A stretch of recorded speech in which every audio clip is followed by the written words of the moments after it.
Introducing to you first, fighting out of the blue corner. He is a kickboxer standing 5 feet 8 inches tall. Official weight, 139 3/4 pounds. His professional record in 2 bouts stands perfect with 2 victories and no defeats. Fighting out of Las Vegas, Nevada, here is the undefeated Joey, El Cazador Ruquet. And across the cage stands his opponent, fighting out of the red corner. A freestyle fighter standing 5 feet 5 inches tall. Professional record in 5 bouts, 4 victories and 1 defeat.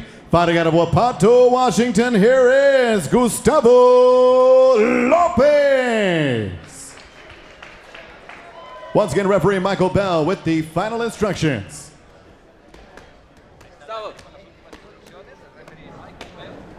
Our referee in charge, Michael Bell, to give the instructions. All right, gentlemen, you got instructions backstage. Defend yourself at all times, obey my commands all times. If you want to touch gloves, do it now. Back to your corners.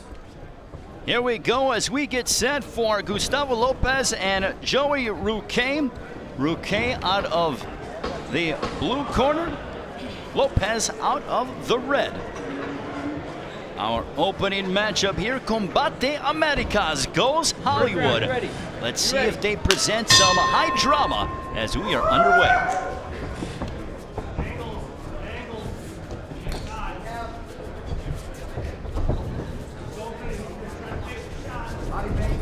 Gustavo Lopez trying to potentially get on the inside of Joey Ruquet. And Benny, I think it is without question fair to say that Ruquet is going to try to use that reach advantage. Yeah, and especially the kicking. And you can see that Lopez, that's what he's braced himself. You can see him leaning back there, leaning back, because he's very much aware that Ruquet is going to come in with a kick. The thing to watch out on Ruquet is the following, that when he kicks, he's got to be careful not to lean, and that's where Lopez can counter. I think it's a feeling out process. Neither fighter has thrown a punch, and we are about 50 seconds in, so they have such a great deal of admiration. Now they mix it up. A right hand that comes across the top grazes Lopez by Ruquet. And Ruquet was talking about the fact that he knows that Lopez likes to fake a takedown and then come over the top with a right hand. And that's where he says he's ready for a knee. Plant the knee right on the skull of Lopez. Well, let's see if Gustavo Lopez can potentially get Joey Ruquet down to the ground, or if he's going to like to stand and trade.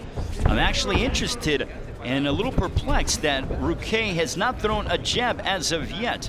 The only significant strike that we've seen on behalf of Ruquet has been the right cross that caught Lopez momentarily. Well, you'd think with a significant reach advantage that would be something that Ruquet would be trying to do, implement that jab and try to go ahead and use that reach advantage and also the kick. But maybe what he's planning here is the kick. That's why he's leaning back. Good right hand. Catches him right over the top as Lopez dropped his left hand, and immediately Ruquet threw it right over the top. And Andrea, right now, both fighters seeming to not want to make a mistake.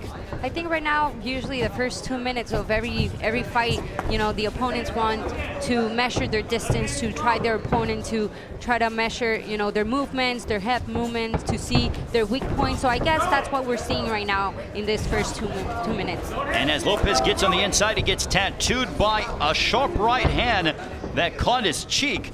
But still, Lopez remains steadfast, and he's closing the distance as he goes for a takedown. Against the cage goes Joey Ruquet. Ruquet remaining upright. Some good sprawl and brawl tactics from the 23-year-old out of Las Vegas, Benny. Yeah, but Ruquet, great job, and kind of a semi-flop, and he's able to go ahead and use that leverage to get himself out of that. And this is Lopez's comfort level. If he can take the pressure and put Ruquet against the cage, that's his comfort level. Ruquet, on the other hand, has to fight in that middle of the ring. Ruquet wants to use every inch of the Combate Americas cage. A lovely cage that we have here in Hollywood, California, but you know, he's been a little inactive, and if you're inactive, I think that favors one Gustavo Lopez, who's more relying on single shots and power instead of the volume that we were expecting out of Ruquet. And one thing that Lopez is doing right, he's switching between conventional and southpaw. And a lot of times what that does is that makes a fighter lethargic, and especially from the southpaw side if he is a conventional-sided fighter. Well, now we're seeing that Ruquet is starting to maybe walk down a little bit of Gustavo Lopez. They are in the body clinch now as Lopez trying to get Ruquet down to the ground. but still it is Ruquet.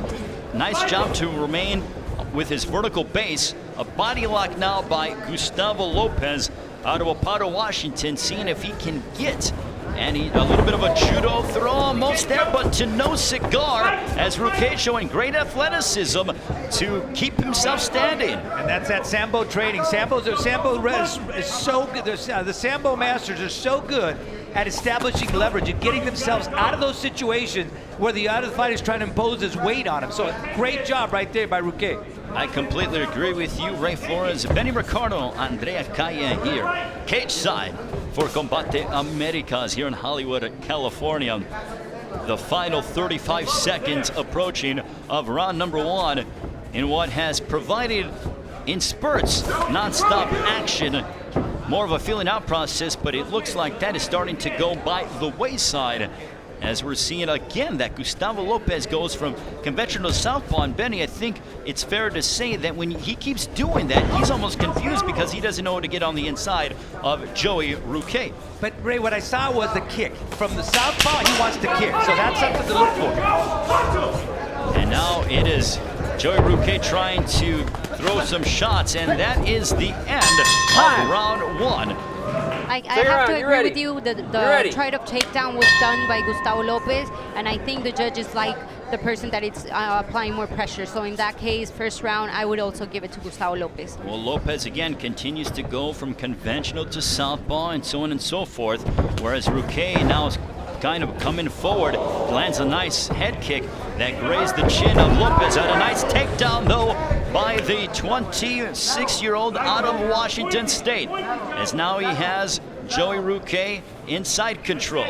Well, from the corner of Ruquet, they told him he's got to step it up. He's got to step it up with the action. He's got to go ahead and bring it. He's got to use what he does best, and that's the kick. He's got to use his kick, and that's something he hadn't been using. So right there kind of faltered because of the fact that he leaned, and then Lopez was able to get leverage on him. Well, right there you saw a full mount attempt by Gustavo Lopez, but he is in the half guard of Joey Ruquet. Let's see if Ruquet can utilize his long limbs in order to try to maybe secure a submission. However, right now, he is just trying to get himself back on the feet, whereas Lopez is dominating now in half guard and looking for potentially side control.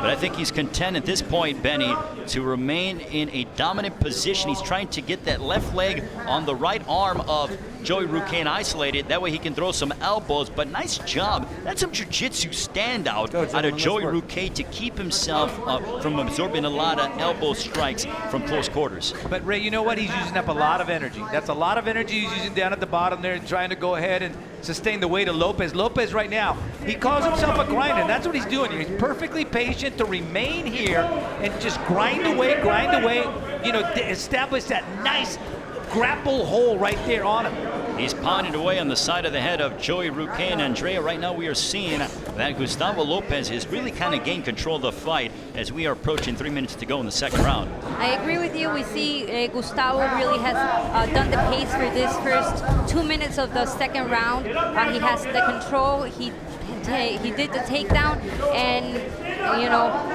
Joey hasn't been able to get out of. Right there, we see a possible rear naked choke attempt for Gustavo Lopez, and now he's just teeing up on Joey Ruquet. Gustavo Lopez trying to get the right arm underneath the chin of Joey Ruquet. Ruquet, nice job to slide around and get out of that bad position. Nice job to escape via the back door.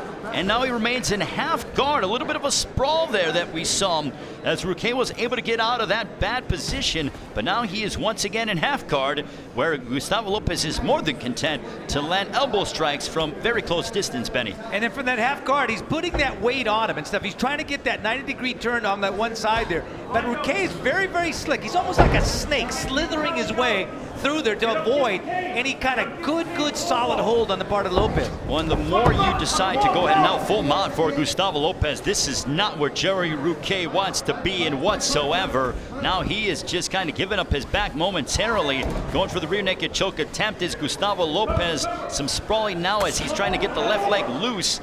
Right now we can see from our broadcast position that it is half guard once again for Joey Ruquet. Gustavo Lopez pounding away, trying to pound away on Joey Ruquet. if he can get that left arm loose. He's trying to control the hips of Joey Ruquet. And Ray, if he can push that head down just a bit, so you push that head down and then rest his elbow on there and then hook that arm behind it, you could possibly right there. He's unloading Get a to the Kimura right side of the head. And now the left arm is underneath the chin. We'll see if Ruquet can fight it off, but right now it is Gustavo Lopez trying to get the rear naked choke attempt. The left arm is underneath, and now he's pounding away, and he turns around to give up his back, and now some elbow strikes. Gustavo Lopez is dominating the second round here in Hollywood, California. The left arm is underneath, the tap is there, the rear naked choke, and this one is over as Gustavo Lopez comes in and improves to 5-1. He is the first blemish on the record of Joey Ruquet. A dominant performance out of Gustavo Lopez. Yeah, it was. Reach did not matter in that contest, Benny. Exactly, because Lopez did what he had to do. He closed the distance, but you know what? At the end of the day, Ray, it was a conditioning. He wore him out, was on top of him. He was trying to get that rear naked choke, and he finally got that arm. That left arm was able to come around behind him. Great leverage. But the thing that's impressive about Lopez is how calm he is during a fight. It looks like he's not using up any energy whatsoever, and that's a great comfort level for a fighter, because 40% of most fighters' energy is used in nervous energy. Here we're seeing the dominance of Gustavo Lopez as he was just teeing off, and powerful shots from full mount there to Joey Ruquet. And here we see again just full mount after full mount, just kind of bludgeoning Joey Ruquet. Gave up his back, did Ruquet. And then we saw Gustavo Lopez go ahead and close the show as the left arm got underneath the chin of Joey Ruquet. Here we see it again, just brilliantly done by Gustavo Lopez. He was ferocious. He sensed that the end was near, and then Ruquet gave up his back and then secured the rear naked choke. See that left hand? See the left hand right there when he locked it? And the tap was there, and there we see the victor, Gustavo Lopez. We'll send it up to our cage announcer, Joe Martinez.